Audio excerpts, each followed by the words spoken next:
Bonjour, je vais vous parler aujourd'hui des vins du Mâconnais et le plus célèbre d'entre eux, les Pouilly Fuissé, avec un Pouilly Fuissé du château de Vergisson, millésime 2021, et le climat s'appelle Encharmont. Je vous rappelle que depuis 2019, les premiers crus ont été officialisés sur Pouilly Fuissé. Il est même question aujourd'hui de faire des premiers crus sur Pouilly Le Chet et Pouilly Vinzel, mais ça devrait encore prendre un certain temps.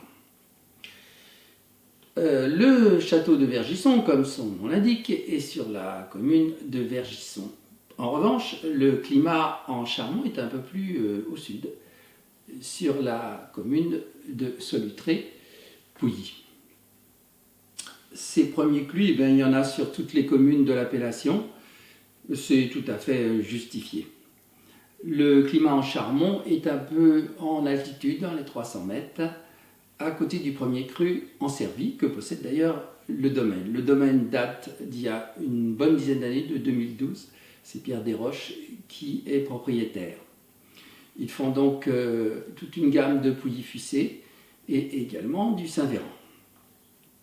Ce sont des gens qui font d'ailleurs quelques salons souvent sur Lyon et ailleurs. Le 2021 était un millésime compliqué en Bourgogne avec des gels printaniers assez violents, ce qui fait que les récoltes ont été très réduites en volume. Quant à la qualité, si les rouges sont un peu irréguliers, les chardonnays, eux par contre, sont des valeurs sûres. 2021, donc bientôt 3 ans le vin, devrait être agréable à goûter.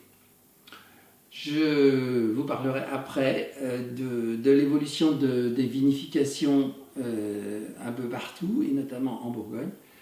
Des vinifications que je vais appeler express, pour ne pas dire primeur, parce que ça veut dire autre chose. Et qui, à mon avis, plombent un peu le terroir. C'est toute une discussion aujourd'hui sur les vins contemporains par rapport au goût des consommateurs.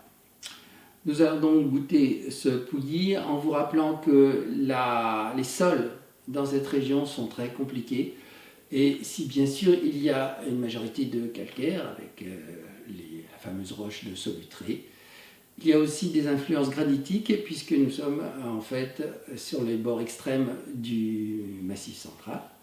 Et on retrouve d'ailleurs ces affleurements granitiques tout à côté, dans le Beaujolais. Ces vins de Pouilly ont, comme on dit, une forte minéralité due à la présence du calcaire, donnent des vins frais, très agréables dès leur jeunesse. Nous allons goûter ça.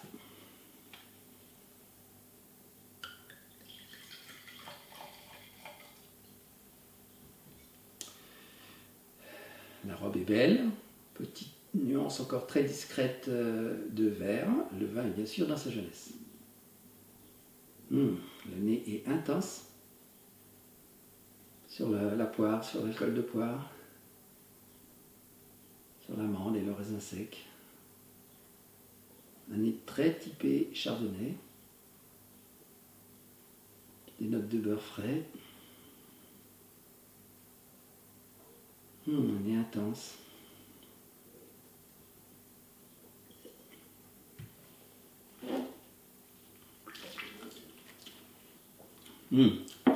Très bon à boire, ça. Il y a un bon volume en bouche, pour dire que c'est pas un premier cru. Moi je l'aime bien comme ça, évidemment, on pourrait se conserver encore quelques années. Alors, pour vous parler un petit peu de cette histoire de ces vinifications modernes, je vais vous donner 2 exemples concrets, ça concerne les blancs secs. Je vous ai déjà parlé du domaine de Val-d'Ission en IGP Alpi. Eh bien, au début de l'hiver, enfin début de l'année donc 2024, ils ont mis en vente le millésime 2023. Sur ce domaine-là du château de Vergisson, j'étais donc au salon de Lyon il y a exactement 1 an, le salon de Rexpo, parce qu'il y en a 2. Et ils proposaient leur Saint-Véran 2023, donc en mars. en 2022, pardon, et le salon était donc en mars 23. Donc il s'agit des vinifications que j'appelle express en quelques mois. On ne peut pas parler de primeur parce que dans la loi, un vin primeur, ça veut dire qu'il est commercialisé le même année que la récolte, mais on n'en est pas loin. Alors pour une tripotée de vin en France, finalement, ça n'a aucun incidence ou aucun problème, puisque de toute façon, ce sont des vins à boire de suite. Concernant les Alpilles, je ne vois pas trop le problème non plus.